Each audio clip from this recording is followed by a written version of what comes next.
2100 hours, Pakistan Standard Time. Assalamu alaikum. This is Radio Pakistan, the news read by Ali Ahmed. First, the headlines. Turkish President will arrive in Islamabad on a 2-day visit to Pakistan tomorrow. Prime Minister has reaffirmed government's resolve to provide maximum relief to the people despite difficult situation.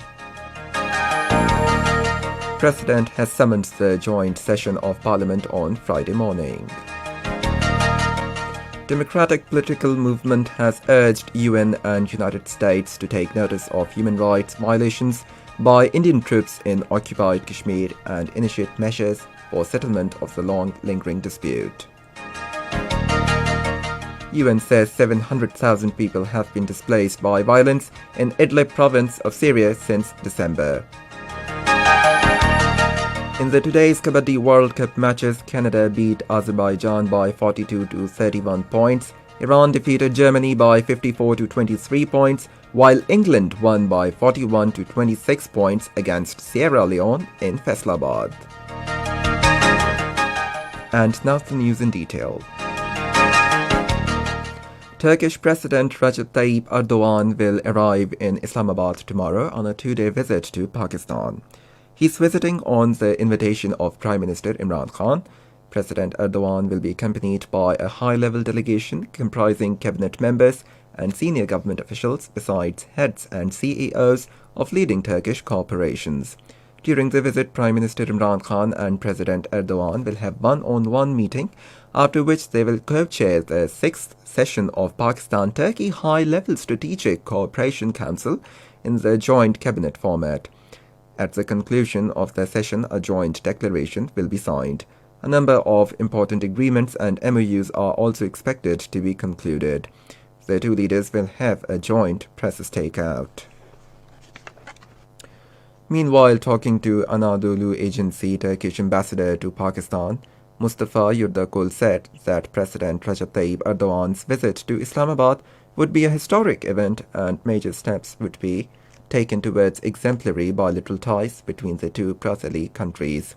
He said China-Pakistan economic corridor is at a completion level and Turkey is interested in being a part of special economic zones, which will be established under the project. Prime Minister Imran Khan says encouragement of startup culture in youth is the vision of Naya Pakistan. Addressing a ceremony of National Incubation Center startups in Islamabad today, he said youth are the most precious asset of Pakistan and they will be provided full opportunities to harness their potential for national development. The Prime Minister Imran Khan also urged youth to follow an independent approach with a free-thinking mind to work on new ideas. Imran Khan said startup is the translation into reality of an idea.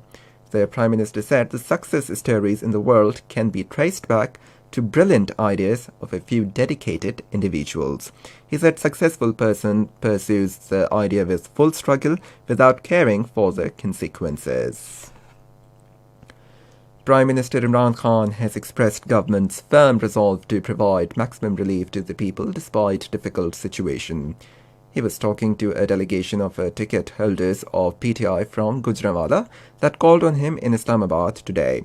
The Prime Minister said the people are fed up with corruption and mafia and look towards Pakistan Tehreek-e-Insaf as their savior. The delegation expressed complete confidence on government's efforts against inflation. Prime Minister Imran Khan has said Pakistan stands with the people and government of China in their difficult time.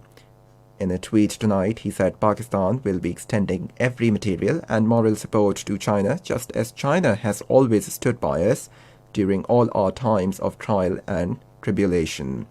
He also issued instructions to our Foreign Office and Overseas Ministry to do everything possible for our students who are stuck in Wuhan city.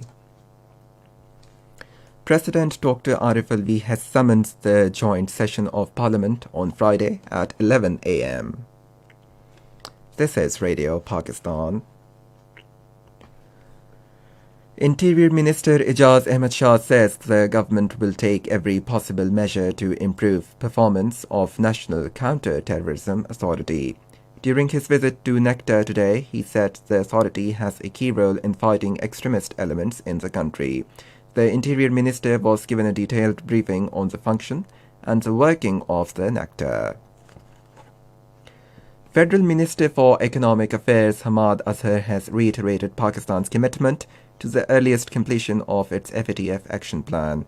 In a tweet, he said FATF plenary is a technical process and irrespective of and without speculating on any final decision at the plenary, we look forward to acknowledgement of significant progress that Pakistan has made.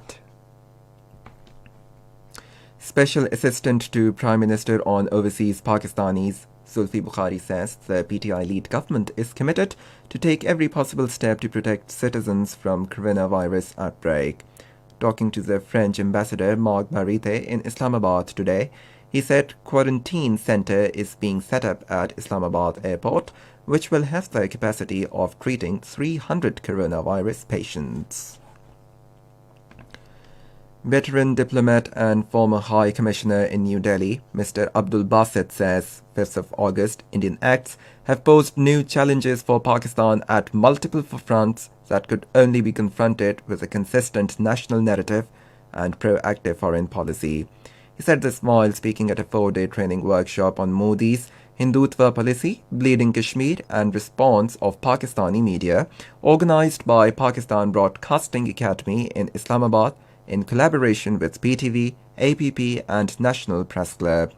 He said Indian establishment, driven by the BJP's Hindutva agenda, is exerting pressure on Pakistan through an aggressive military approach and fomenting ethnic matters. In occupied Kashmir, the democratic political movement has urged United Nations and United States to take notice of human rights violations being perpetrated by Indian troops and initiate measures for settlement of Kashmir dispute in accordance with wishes of Kashmiri people. The meeting was chaired by party chairman Firdaus Ahmed Wani in Srinagar to discuss grim human rights situation in the territory, particularly after revoking of Kashmir's special status by India on 5th of August last year. The meeting expressed concern over deteriorating health of party leader Shakil Ahmed Butt, who is illegally detained under the Black Law Public Safety Act. In Syria, 700,000 people have been displaced by violence in Idlib province since December. This was stated by spokesman for UN Secretary-General Stephane Dujarric in a statement. He said this is the largest number of people displaced in a single period since the Syrian crisis began almost 9 years ago. United Nations has warned to reduce aid next month to Houthi-controlled area in Yemen due to their restrictions. A UN official said in a statement that threats, intimidation and restrictions against aid workers have been increasing in recent months. Meanwhile, Abdul Mohsin Tauz, head of Houthi-run Humanitarian Affairs Coordination Council, said in a statement, measures taken by authorities in Sana'a are primarily aimed at protecting humanitarian aid organizations and their workers. Canada beat Azerbaijan by 40-31 points in today's first match, while in the second match, Iran defeated Germany by 54-23 points of Kabaddi World Cup in Faisalabad. The third match was won by England against Sierra Leone by 41-26 points. And finally, the weather. Rain with snowfall over the hills is expected at isolated places in Upper Khyber Pakhtunkhwa, Gilgit-Baltistan and Kashmir during the next 24 hours. However, light rain drizzle is also expected in Islamabad and Potahar region during the period. Mainly cold and dry weather is likely to prevail in other parts of the country. And once again, the headlines.